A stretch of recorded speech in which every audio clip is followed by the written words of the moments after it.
2015 வந்து மூடு டாஸ்மாக மூடு அப்படின்னு பாட்டு போட்டாரு. ஊத்தி கொடுத்த உத்தமிக்கு போயஸ்ல உல்லாசம் அப்படிலாம் பாட்டு பண்ணார்ல. இப்ப டாஸ்மாக் மூடப்பட்டுச்சா? இல்ல. கடந்த காலத்தை விட அதிகப்படியாக மது விற்கப்படுது. பொண்ணு போட்டு கீழே கேவலப்பட்டவன் அப்படின்னு அவர் வந்து அவர் வளர்க்குற நாய் கூட ஒரு போட்டோ எடுத்து போட்டிருக்காப்ல. அந்த போட்டோ இந்த நாய் அந்த போட்டோ எடுத்து போட்டிருக்கு.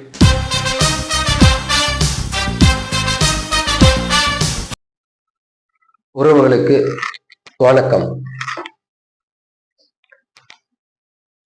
இன்னைக்கு நம்ம யூடியூப் மைனர் மாமா, அந்த மாமா பயலை பத்தி தான் இன்னைக்கு பார்க்க போறோம்.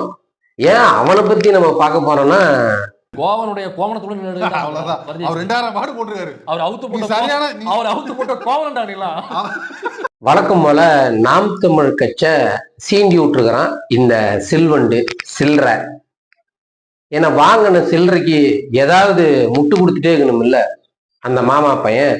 அதே மாதிரிதான் இன்னைக்கு அண்ணன் இடுமாவன கார்த்தியும் வந்து அநாகரிகமா பேசியிருக்கிறான்.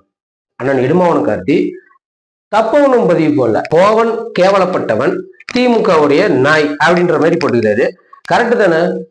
போனாச்சுல இவன் இந்த கோவன் சிவப்பு சட்டை மாமா அவர்கள் போனாச்சுல எந்த மாதிரி போராட்டம்லாம் நடத்தினாருன்னு மக்களுக்கு தெரியும்.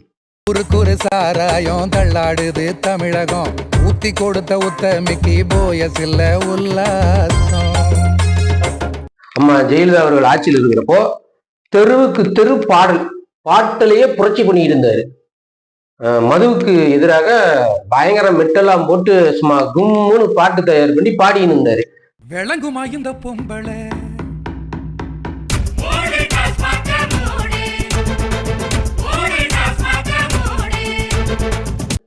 அதே பாடல நீ இந்த ஆட்சியிலையும் போட்டிருக்கணும்ல. இந்த 4 வருஷத்துல மதுவுக்கு எதிராக நீ எத்தனை இடத்துல போராட்டம் பண்ணியிருப்ப, எத்தனை பாடல்களை இந்த திமுக ஆட்சியை வச்சு நீங்க பாடியிருப்பீங்க. இது மட்டுமா? மலைகளெல்லாம் வெட்டிட்டு போனானுங்களே, அதை பத்தி ஒரு பாட்டு பாடனியா? கள்ளக்குறிச்சியில இறந்து போனானுங்களே விசச்சாராயம் குடிச்சு, அதை பத்தி ஒரு பாட்டு பாடனியா? மணலை அள்ளிக்கிட்டு போறானுங்களே, அதை பத்தி ஒரு பாட்டு பாடினியா? ஏய், வேற எதையுமே கூட நீ பாடாத. மண்ணு திறந்த நீ பாடணுமா பாடக்கூடாதா? ஆனா ஊனா சொல்லுவீங்களே, இது ராமசாமி மண்ணு ராமசாமி மண்ணு, அந்த மண்ணையே களவான்ட்டு போனானுங்களே, அப்ப கூட உனக்கு கோபம் வரலையா? அதை பத்தியாவது நீ பாடி இருக்கணும்ல. எத்தனை பாட்டு நீ பாடி இருப்ப? எடுத்து காட்டுங்க. அப்பனா நீ இந்த ஆட்சியிலையும் மதுவுக்கு எதிராக போராட்டங்கள் நடத்தி பாட்டெல்லாம் பயங்கரமா மெட்டுலாம் போட்டு திமுக அரசு வச்சு பயங்கரமா நீ போராட்டம் பண்ணி இருந்தீங்கன்னா அண்ணன் இடுமாவன் கார்த்தி அவர்கள் போட்ட பதிவு தவறு அப்படின்னு சொல்லலாம். நீ ஏடிஎம்கே ஆட்சியில என்னென்ன வேலை பண்ணீங்களோ அந்த வேலையை இந்த ஆட்சியில பண்ணிட்டு போ. அன்னைக்கு நாடு நாசமா போயிருந்துச்சு, இன்னைக்கு நாடு நாசமா தானே போயிருக்கு.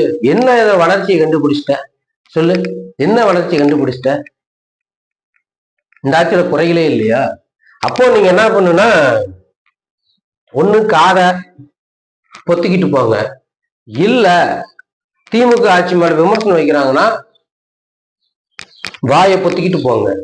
பொய்யா ஏதாவது திமுக ஆட்சி மேல அவதூறு பரப்புறாங்களா, அந்த வாயை திறந்து பேசுங்க. யாருமே திமுக குறை சொல்லக்கூடாது. எல்லாரும் ராசா திமுக ஆட்சியில் தாங்க நாங்க நல்லா இருக்கிறோம் அப்படின்னு எல்லாருமே சொல்லிடணும். அது திமுக கூட்டணி இருக்கிறாங்கல்ல, அந்த உதிரி கட்சிகள் சொல்லும் திமுக ஆட்சிக்கு முட்டு கொடுக்கலாம், ஆனா முட்டுன்னு முட்டு கொடுக்க கூடாது, குப்பரை கவுந்துரும். புரியுதா? ரொம்ப முட்டி தூக்கிறாதீங்க, அண்டி கொடசாஞ்சி போயிரும் பைத்தியக்காரனுங்கள. இந்த திமுக ஆட்ச தப்பா ஏதாவது பேசிட்டா இவனுங்க அப்படியே வரிஞ்சு கட்டிட்டு வந்து நின்றானுங்க. இந்த மாதிரி வல்லு வல்லு வல்லு வல்லு வல்லுன்னு குழஞ்சிக்கிட்டு வந்துடுறானுங்க. அந்த அளவுக்கு ஸ்ட்ராங்கா எலும்பு தூக்கி போட்டுருவாங்க போல. இந்த மாதிரி ஒரு ஈத்தரைங்கெல்லாம் இந்த நாட்டிலையும் இருக்குதுங்க. மக்கள் பார்த்துக்கிட்டு தான் இருக்கிறாங்க. கண்டிப்பா இந்த ஆட்சிக்கு மக்கள் ஒரு நல்ல தீர்ப்பை கொடுக்கணும் அடுத்த எலெக்ஷன்ல.